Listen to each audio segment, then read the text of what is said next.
ये कहानी है विश्व के सबसे बड़े महाकाव्य की, जिसमें योग है, यथार्थ है, विवेक है, परमार्थ है, सत्य ज्ञान का दिव्य प्रकाश है, आध्यात्म का महाआकाश है।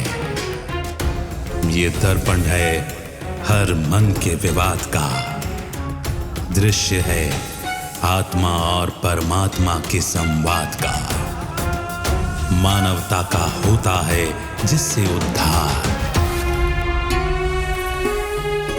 यही है सच्ची गीता सार, अंधकार से प्रकाश की ओर।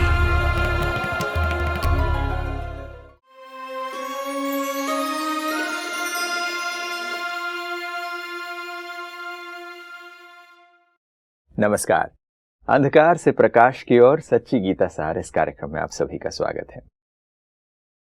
अगर ध्यान से किस चीज को देखें तो क्या ये आवश्यक नहीं है कि उस चीज को बनाने वाला कौन? अगर हम नहीं भी जानते हों बनाने वाले को, तो भी क्या हम उस चीज को एंजॉय नहीं कर सकते? क्या उसके बेनिफिट्स नहीं ले सकते? आखिर जानना इतना जरूरी क्यों है? आजकल हम ऑथरशिप पे, कॉपीराइट्स पे इतनी डिबेट करते हैं, ये क्यों आवश्यक है? बात किसी ने भी कही हो, किसी की भी हो, हमें तो उसके मतलब से मतलब होना चाहिए। मगर क्या ऐसा होता है? इसके पीछे की वजह क्या है?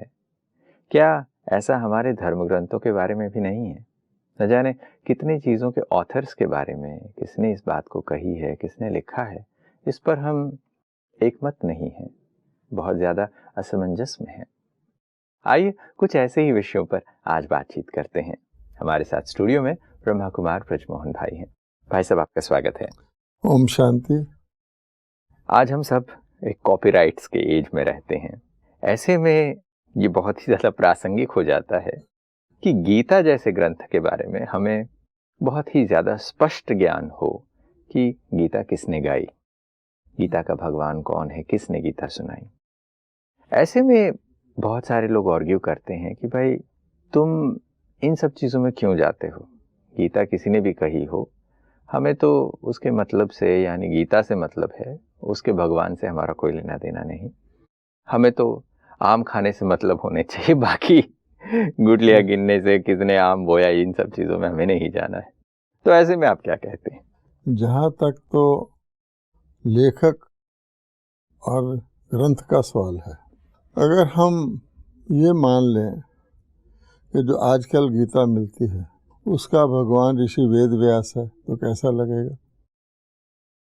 क्योंकि वास्तव में जो आजकल गीता मिलती है तो वेद व्यास जी ने लिखी है, लेकिन वो कह रहे हैं कि श्रीमद् भगवद गीता है ना। इसी से ही सारी बात शुरू हो जाती है कि है भगवानोवाच, लिखा वेद व्यास जी ने, तो क्या उस गीता में सत्य भगवान के महावाक्य हो सकते हैं? अच्छा, वेद व्यास जी को छोड़कर गीता पर सैकड़ों टीकाएं हैं। तिलक गीता, गांधी गीता, टैगोर गीता। तो कोई कहे टैगोर वाली गीता पढ़ो तो फर्क पड़ जाएगा क्या? नहीं पड़ जाएगा। वो कहेंगे असली तो वेद व्यास वाली है। इसी प्रकार से अगर गीता के अंदर देखें तो गीता के साथ कितनों का कनेक्शन जोड़ा गया है। गीता में सबसे मुख्य बात कहते हैं श्री कृष्ण ने गीता कही, ठीक है।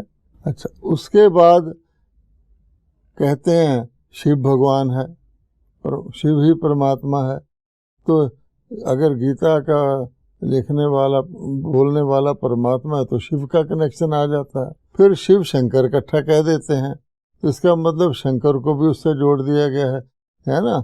जैसे गीता, मान लीजिए कि गीता को अमृत कहा जाए, गीता की गंगा बहाई, तो शंकर जी के जटा से दिखा देते हैं, सुनाया शिव ने। आगे चलिए, ब्रह्मा जी हैं। अब ब्रह्मा जी के लिए तो गीता में ही लिखा हुआ कि सृष्टि के आदि में ब्रह्मा जी के द्वारा यज्ञ रचा, ज्ञान सुनाया गया। अब सारी बातों को अगर प्रॉपर पर्सपेक्टिव में नहीं रखेंगे, एक को ही ले लेंगे तो भी काम नहीं चलता। तो आखिरकार गीता का श्री कृष्ण जी से क्या कनेक्शन है? श्री कृष्ण जी कौन है? क्योंकि क्या होता है, जब हम सच्ची गीता सुनाते हैं तो इन सब में से सत्य बताना पड़ेगा। ये सारे तो हैं, फिर भी गीता का भगवान कौन है? तो उसमें आ जाता है कि भगवान तो परमात्मा शिव है, तो शिव ही गीता का भगवान होगा। तो जब हम किसी जगह जाके किसी धर्म सम्मेलन में, महात्माओं में, विद्वानों में बात करते हैं, तो हमको यही कहते हैं कि क्योंकि परंपरागत बात है, वो कहते हैं आप चाहे कहिए शिव गीता का भगवान है, ये ना कहिए कि श्री कृष्ण भगवान नहीं है, इससे हमें ठेस लगती है। अब हम किसी को ठेस तो लगाना नहीं चाहते, इसलिए वो कह देते कि आपको क्या लेना है कि कौन भी हो, गीता की बात करो। तो हम चाहते हैं कि सत्य, अब सत्य सार नहीं होगा, इतने सारे लोगों को गीता इस जोड़ दिया जाएगा, जैसे द्रौपदी के 5 पति बताए जाते हैं, तो अब कहाँ पहुँचेंगे? इसलिए हमारा फर्ज है उनको बताना कि श्री कृष्ण जो है, श्री कृष्ण गीता की रचना है। गीता, भगवान ने गीता द्वारा देवता बनाए, नर से रचना है, यानी गीता की जो प्रारब्ध है जो श्री कृष्ण के रूप में है। और जहाँ तक सवाल है शंकर जी का, तो शंकर जी को तो शिव के साथ जोड़ा गया। गीता के भगवान ने कहा शंकर विनाश करते हैं, हम एक पाठ करते हैं कि दुनिया से आत्मा को मुक्ति दिलाते हैं, लेकिन वो स्थापना नहीं करते हैं। स्थापना ब्रह्मा जी के द्वारा करवाता हूँ, तो इसलिए मेरा शिव को ब्रह्मा का आधार लेना पड़ता है, उसको अवतार बनाना पड़ता है। अगर आप ब्रह्मा जी को भी ले लें, हम सोचते हैं कि कोई गीता पढ़ लेगा और गीता पढ़ने से उसको सारी प्राप्त देवता बन जाएगा, नहीं। अब ब्रह्मा जी के साथ एक तो माध्यम है भगवान के, लेकिन साकार दुनिया में परमात्मा ने, कोई कहे कि परमात्मा को फॉलो करो, समान बन जाओ, तो वो तो बन नहीं सकते। लेकिन जिस ब्रह्मा को भगवान ने ज्ञान देकर अगले जन्म में श्री कृष्ण का पद दिलवाया, तो ब्रह्मा जी का अनुसरण करना जो गीता सुनने वाले हैं उनके लिए आवश्यक है। अब देखिए, ब्रह्मा के साथ ब्रह्मचर्य का नाम जोड़ा गया, गीता में कहा गया कि नहीं, ब्रह्मचर्य का पालन।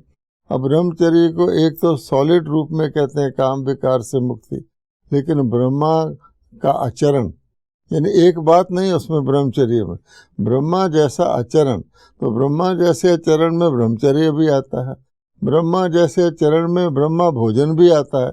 लिख तो दिया सतो रजो तमो, सात्विक भोजन क्या है? तो ब्रह्मा के द्वारा जो भोजन करके दिखाया गया, आजकल उसको ब्रह्म भोज कह देते हैं।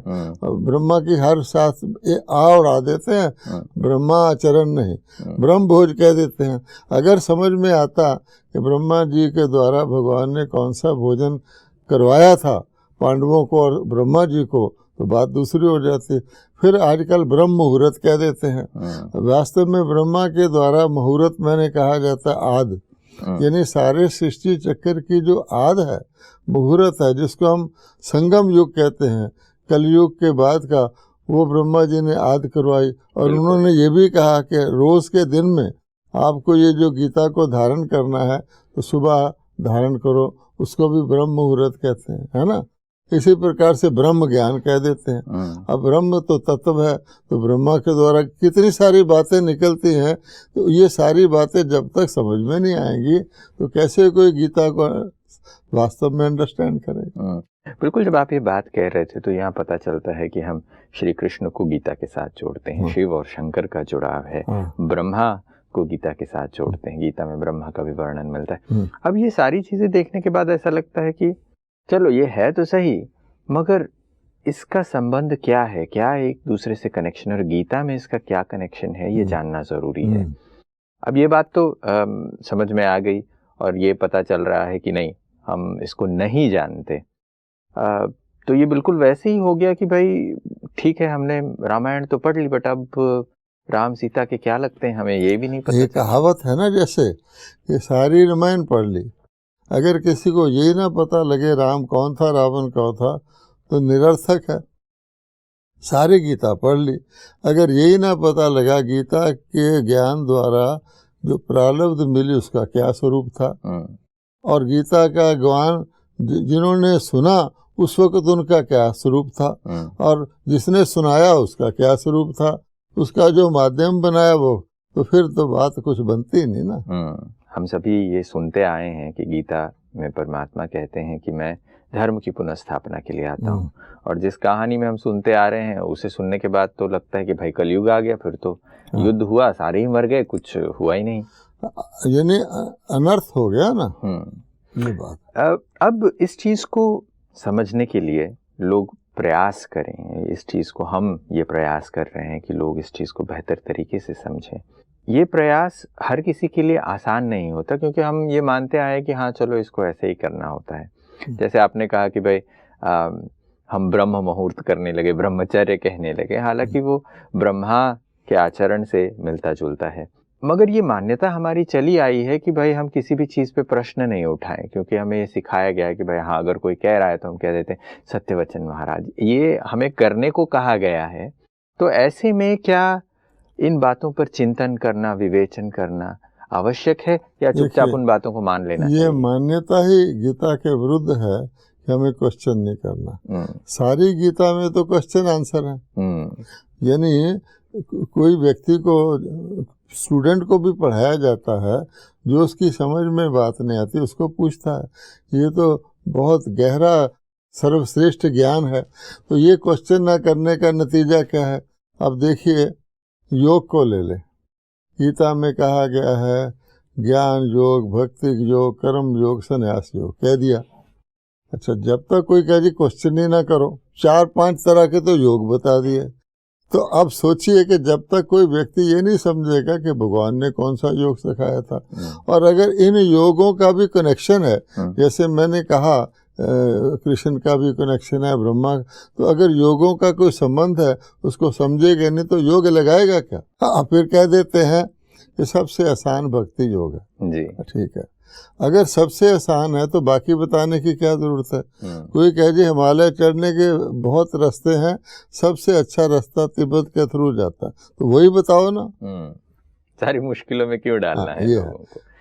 अब जैसे आप योग की बात करते हैं तो गीता में एक जगह रेफरेंस आता है, अनेकों बार ये बात कहते हैं कि परमात्मा योगेश्वर हैं और वो ज्ञानेश्वर हैं।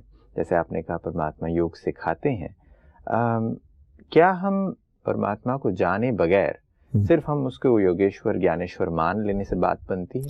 और उसका नतीजा क्या है कि श्री कृष्ण को वो योगेश्वर कहते हैं, ज्ञानेश्वर कहते हैं, तो वास्तव में ज्ञान और योग सीखने से वो श्री कृष्ण बने, या श्री कृष्ण ने ज्ञान और योग सिखाया, अब साथ ईश्वर शब्द लगा हुआ, तो अब ईश्वर ने सिखाया, यानी इसका भाव अर्थ निकलता 2 शब्दों का कि ज्ञान भी ईश्वरी सिखाता है, सच्चा ज्ञान, और योग भी ईश्वरी सिखाता है।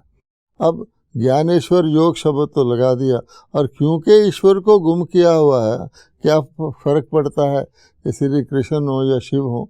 तो अब बताइए, तो फिर श्री कृष्ण को योगेश्वर ज्ञानेश्वर कह दिया, तो श्री कृष्ण ने किसको योग सिखाया और श्री कृष्ण ने किसको ज्ञान सुनाया?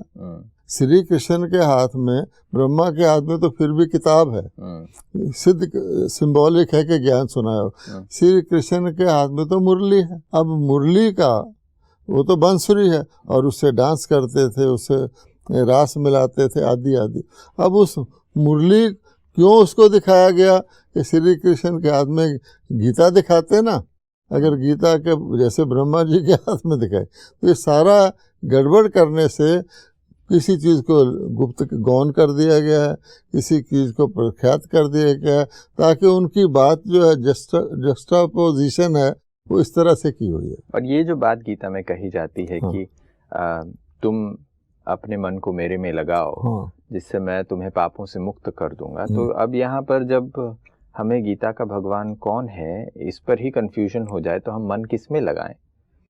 सबसे बड़ी बात यह है कि योग, अब मोटे रूप से सब लोग कहते हैं गीता योग शास्त्र है, ये तो कहते हैं जी।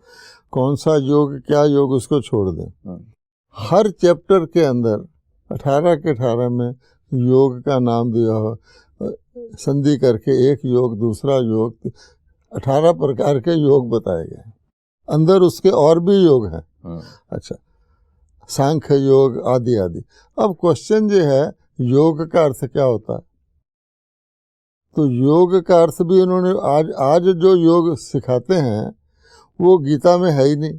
जो आज योग सिखाया जाता है, जो हमारी सरकार प्रचलित कर रही है, सारे विश्व में सिखाया, वो गीता में है ही नहीं। आप सोचिए ये सारी गड़बड़ कहाँ से निकली। हमें क्या फ़र्क पड़ता है कि शिव हो या कृष्ण हो, वो योग गीता में है ही नहीं। कहीं है शीर्षासन करो, पद्मासन करो, तो इसका मतलब ये इसका कॉन्सिक्वेंस है कि फ़र्क पड़ता है। अब आप देखिए योग का वास्तविक अर्थ होता है जोड़ना। युज से ये शब्द बना है, दो चीज़ों का आपस में जोड़ना उसको योग कहते हैं, दो चीज़ों का सेपरेट होना उसको वियोग कहते हैं, बिछड़ना। तो आज सारे लोग भगवान से बिछड़े हुए हैं या योग में हैं, बिछड़े हुए हैं और इसीलिए भटक रहे हैं। गीता भी पढ़ रहे हैं और जो कुछ और भी सब काम कर रहे हैं। इसलिए भगवान कहता है योग शब्द को ही ले लो। मैं जब अवतरित होता हूँ, परमात्मा कहते हैं एक काम मेरा ये है कि तुम्हारे जन्म जन्मांतर के जो तुमने अनराइटियस एक्शन किए हुए हैं, जो तुम्हारे अंदर एक्यूमुलेटेड हैं, जिसको हम पाप कहते हैं, विकर्म कहते हैं, अनराइटियस एक्शन कहते हैं, वो कैसे ख़त्म होंगे। मान लो किसी को आपने आगे के लिए तो कह दिया कि भैया तू ठीक काम कर, वो मान भी गया, जो उसका पिछला है वो कैसे होगा। तो भगवान कहता है या तो सजा भुगतो, कर्म से दुख भोगो। मैंने तुमको मुक्त करना है, आगे मार्जिन ही नहीं है तुम्हारे जन्म लेकर दुख भोगने का, और तुम दुख भोगते भी आए हो तो नीचे गिरते आए हो, अर्थात जितने पाप करते हो उससे कम भस्म होते हैं, जैसे किसी के ऊपर डेट बढ़ता जाए। अब भगवान ने फिर इसकी भी युक्ति बताई कि ठीक है मैंने दुनिया का अंत करना है, तो मेरे साथ योग लगाओगे, मेरे साथ कनेक्शन जोड़ोगे, युक्त होगे, तो मैं तुम्हें गारंटी करता हूँ कि मैं तुम्हारे सारे पिछले विकारों को भस्म कर दूंगा। ये गीता में साफ साफ 18 अध्याय में लिखा हुआ। मन मना भव हो या माम एकम शरणम ब्रज, तो मैं तुम्हें सब पापों से मुक्त कर दूँ। सदियों से हम गीता के भगवान को न जानते हुए भी गीता पढ़ते हुए आए हैं, ठीक है, और हमें लगा है कि चलो पढ़ने से हमको कुछ हो जाता है, कुछ प्राप्ति होती है। मगर हम अब देख रहे हैं कि गीता के भगवान को न जानते हुए अगर हम गीता पढ़ रहे हैं तो उल्टा उससे और नुकसान ही हुआ है। किसी चीज़ का पर्पस और है और आप उसको दूसरे पर्पस के लिए यूज़ कर रहे हैं और खुश हो रहे हैं, वाह कमाल है, हमारे काम ये गीता आ रही है। जैसे आपने कल कहा था कि मैनेजमेंट एक्सपर्ट्स जो हैं इसको यूज़ कर रहे हैं, कोई इसमें हिस्सा है कि भाई देखो तुम्हें कर्म करने का अधिकार है, उसके फल का अधिकार नहीं है, इसलिए हर व्यक्ति ये सोचे कि मैं रिज़ल्ट ना देख करके तभी कर्म करूँगा, तभी मेरा कर्म न्यूट्रल एक्शन होगा, नहीं तो विशिएटेड हो जाएगा। डॉक्टर कहते हैं अर्जुन को डिप्रेशन हो गया था, तो गीता पढ़ने से डिप्रेशन दूर हो सकता है व्यक्ति का, आदि। तो अपना अपना एक हिस्सा ले करके करते हैं। और इसी प्रकार के जितने भी हमारे भारत के पंथ बने हैं, साकारवादी, निराकारवादी इत्यादि सन्यासी, वो सारे टुकड़ा लेके, असली पर्पस तो गीता का ये नहीं है। उन्होंने तो यहाँ तक मान लिया कि गीता एक एटर्नल बुक है, इससे हर प्रॉब्लम सॉल्व हो सकती। अब भगवान कहता है कि नहीं, मैं ये एक दवाई है, मैं आके देता हूँ, इससे जो स्थापना हो जाती है उसके बाद गीता की ज़रूरत ही नहीं रहती। देवता कहाँ गीता पढ़ते हैं, एटर्नल है तो देवताओं को तो ज़रूरत ही नहीं। इतना नुकसान। अब भगवान कहता है कि नतीजा क्या हुआ है, गीता को सम्मान देते हैं, कोर्ट में भी गीता ही उठाते हैं, कोई रामायण और चीज़ नहीं उठाता है, सम्मान देते हैं, सर्वशास्त्रमयी है, शिरोमणि है, आदि, क्योंकि भगवान का शब्द लिखा हुआ। लेकिन नतीजा क्या है कि अगर गीता में वो ताकत है तो फिर बाकी ग्रंथों की क्या आवश्यकता है, लिखे ही ना जाते। और फिर अन्य बातें जो हैं, जो गीता में के भगवान ने निषेध की हैं कि देखो वेद से मेरी प्राप्ति नहीं होती, जप से, तप से, दान से, पुण्य से, तीर्थ से नहीं होती, ठीक है, वो सब कर रहे हैं। कारण क्या कि ना गीता के भगवान को जानते हैं, ना उसका पर्पस जानते हैं, ना उसके समय को जानते हैं, ना उसके प्रारब्ध को जानते हैं। तो कारण क्या कि जो बुक मिलती है वो भगवानोवाच है, लेकिन उसमें भगवान ने जो कुछ कहा था वो तो भगवान जाने। उसने कह के स्थापना कर दी और चढ़ती कला में ले आए, अधर्म का विनाश कर दिया। और इस गीता को पढ़ते जाओ, मर्ज बढ़ता गया, जूं जूं दबा की गीता पढ़ते जाओ और अधर्म भी बढ़ता जा रहा। आप देख लीजिए, द्वापर से कलयुग आ गया, कलयुग से घोर कलयुग आ गया, यही उसका रिजल्ट है। तो फिर क्या कहा जाए? हैं? कोई बच्चा कहे कि जी मैं एक ही किताब पढ़ रहा हूँ पिताजी, हमें आपको नई किताब खरीदने की ज़रूरत ही नहीं है, तो मतलब क्या हुआ कि फेल हो रहा है। बिल्कुल। तो इससे पता चलता है कि हम इतने समय से पढ़ रहे हैं और हमारा कोई प्राप्ति नहीं हो रहा है, हमारे अंदर कोई ज़्यादा परिवर्तन नहीं हो रहा, अधर्म का विनाश नहीं हो रहा है, क्योंकि उसे करने के लिए स्वयं परमात्मा। मोटी बात यह है, भगवान खुद कह रहा है कि मैंने गीता सुनाई थी, मैं फिर सुनाने आऊँगा। ये नहीं कहा कि जो वेद व्यास जी ने लिख दिया वो मेरे ज्ञान है, उससे बढ़ के तुम्हारी मुक्ति हो जाएगी, हो ही नहीं रही। ये बात ब्रह्मा कुमारी इसलिए नहीं, हमें किसी से कोई द्वेष है, हमें किसी से कोई बात है, सत्य बताने के लिए है।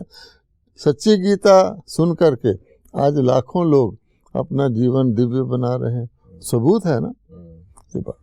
बहुत ही खूबसूरत चर्चा आज हमने की कि गीता के भगवान को जानने की आवश्यकता है, और सिर्फ गीता पढ़ने से परिवर्तन नहीं हो सकता, क्योंकि परमात्मा स्वयं गीता में कहते हैं कि मैं फिर से पुनः स्थापना के लिए आता हूँ, फिर मैं धर्म की स्थापना करता हूँ, अधर्म का विनाश करता हूँ।